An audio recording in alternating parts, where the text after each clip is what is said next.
किस पपीता की बात हो रही है, कौन सी बगिया की बात हो रही है, यार कौन है? लेकिन बिना सोचे समझे गा दिया। भागवत कहीं भी चल रही हो, 100 का नोट निकालो, मंच पे जाओ, फरमाइश आप बोल दो साहब ये गाना गाना है। भागवत वहीं छोड़ दी और कह दिया बुजुर्गों क्षमा करना, फरमाइश आई है। अरे बुजुर्ग तो क्षमा कर ही देंगे,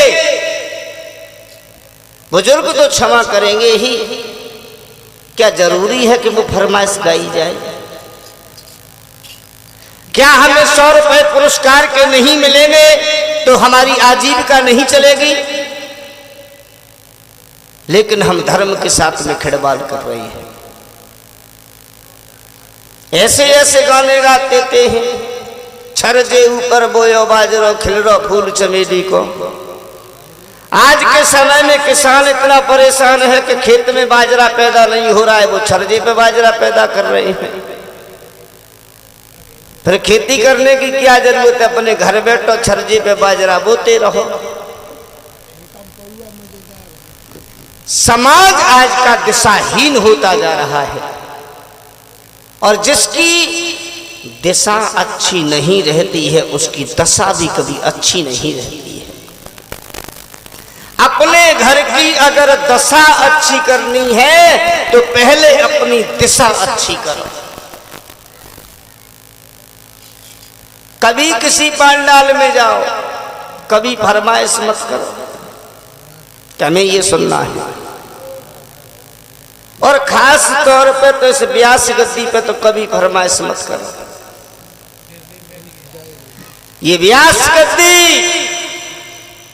सर्वोच्च गद्दी मानी गई है।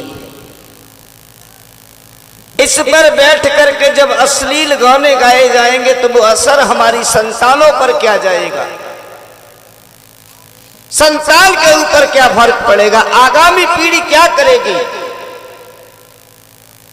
धर्म के विपरीत उनका आचरण स्वभाव कहीं बन जाएगा।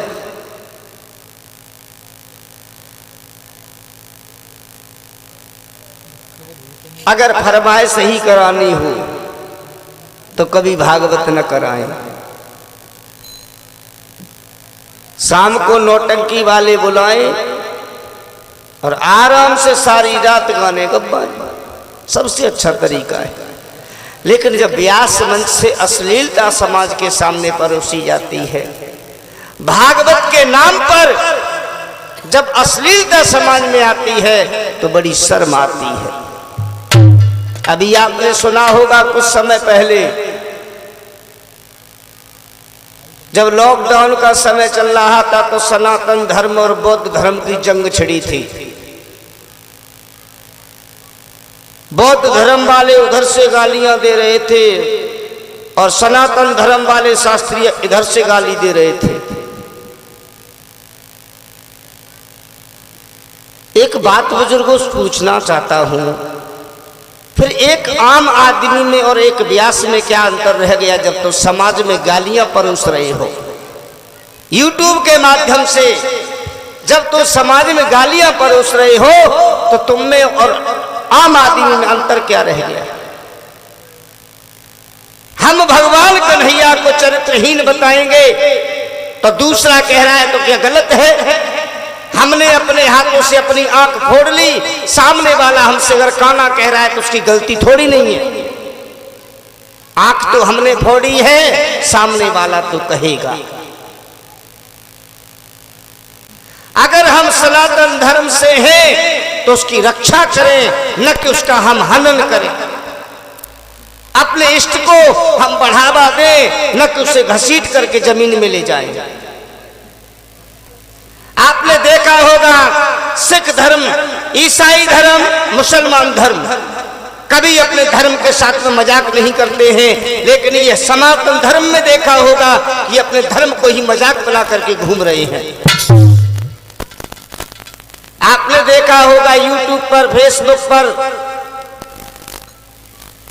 कि 108 बार राम राम लिख दो, हर मनोकामना पूर्ण हो जाएगी।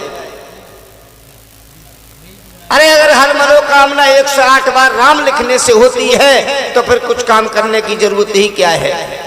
घर बैठो राम राम ही लिखते रहो, हर मनोकामना पूरी होती रहेगी। ये अपने धर्म के साथ में मजाक तो हम स्वयं कर रहे हैं। क्या हमें अपने धर्म की रक्षा करना नहीं आता है? आखिर क्यों हम ऐसे अपने इष्टों की, अपने ईश्वर की हम मजाक क्यों बना रहे हैं? लेकिन चंद पैसों के प्रलोभन में आकर के लोग अपने आप को भूलते जा रहे हैं। कन्हैया बनना है